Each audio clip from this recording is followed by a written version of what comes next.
research and development for Masonite Corp., a pioneer in making siding and paneling by using heat, pressure, resins, and glues to bind together wood fibers, flakes, and chips that otherwise would be thrown out as waste.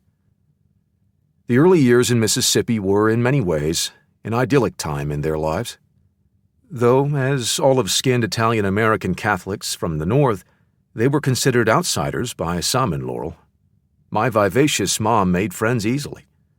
And my dad, an avid outdoorsman, loved the opportunities for fishing and hunting, even building a pen in the backyard, where he always kept an English pointer as a bird dog.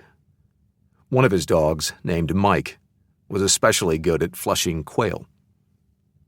In quick succession came 4 children: Paul in 1950, Larry, me, in 1952, Gina in 1954, and Angela in 1956.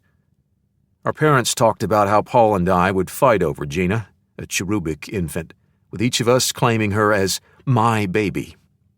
On rare occasions, our mom's parents or other relatives would make the long train or car trip from New York to visit us, and our maternal grandmother, Elizabeth Iacono, would especially smother us with affection. For vacations, we would gleefully pile into the family station wagon and drive a couple of hours to a ramshackle beach house we rented in Biloxi, on the Gulf Coast.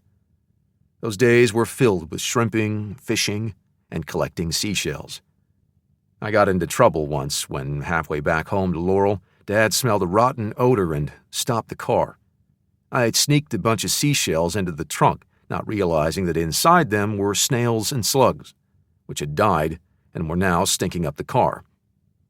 Another time, when we were fishing at a nearby lake, I became overly rambunctious and managed to run off the dock while Dad wasn't looking.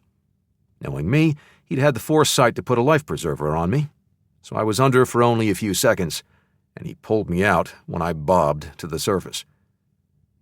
At work, Dad made a name for himself after being awarded several U.S. patents for developing formaldehyde resins that improved the fiberboard that Masonite manufactured. My parents were living the American dream, using education to rise from hard-scrabble immigrant work to a more comfortable middle-class life. But my fond memories of these good times are overshadowed by the growing realization, even in childhood, that something wasn't quite right with Mom. I recall overhearing snippets of her conversations with friends and relatives about feeling a lump in her breast, but having been told by her doctor that it was nothing to worry about. Later, she would often lament, wondering why the doctor had ignored her anxiety initially, before the tumor grew bigger. Once, after she had undergone a breast cancer operation, we were visited by one of my dad's sisters, who was a nurse. She asked me to view her surgery site because it was so painful. The area was just dreadful looking, and I asked her had she seen her doctor recently, my aunt Marion recalled. Yes, she had, and all the doctor would say to her was that the pain was all in her head and needed no further attention. I asked your mom to please see another doctor because it just did not look right. As it turned out, the pain was caused by the second breast being cancerous as well. I didn't see my mom much during the summer of 1960. We were in the process of moving from Laurel to Chicago after my dad got a promotion. But the family didn't go there right away because Mom was convalescing from one of her major surgeries at her parents' tiny 2-bedroom house in Norwalk, Connecticut.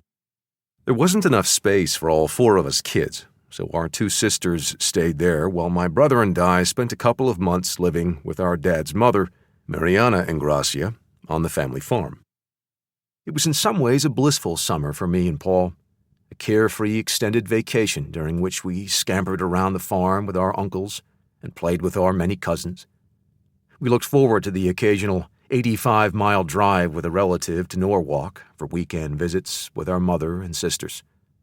But invariably, Mom would be exhausted and would spend much of the time resting in bed, while our grandmother, Elizabeth, tried to put a good face on everything and not show how worried she was. After we settled in suburban Chicago, my mom went through hopeful, cancer-free periods punctuated by battles with new tumors. Maybe it was because we were young and our parents were trying to protect us.